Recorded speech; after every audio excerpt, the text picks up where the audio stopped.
Hi everyone and welcome back to another video. So photos are the most important part of your marketplace listing. The better your pictures look, the faster your item sells. Facebook Marketplace allows you to add multiple images in few or in just a few taps. In this guide I will show you step by step how to add photos to our marketplace listing in 2026 cleanly, correctly, and like a pro.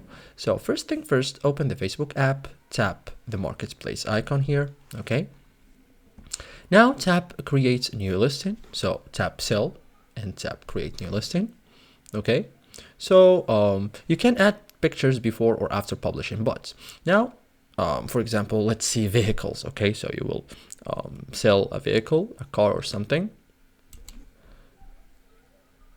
Next, done.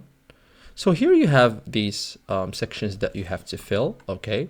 So, now we are talking about pictures, so you have to add some pictures. So as you can see here, we have add photos. So you tap this icon here and then choose pictures from here. Okay, so you can also take new photos directly with your camera. So select multiple images at once, use natural lighting, show front, back, sides, and close-ups, and aim for 3 to 6 high quality images. Okay, tap and hold a picture, drag it to reorder, place your best picture first, keep similar angles grouped. The first picture becomes the listing thumbnail. Okay, so tap next, then tap publish or save changes. Okay, so thank you guys for watching this video and see you in the next tutorial.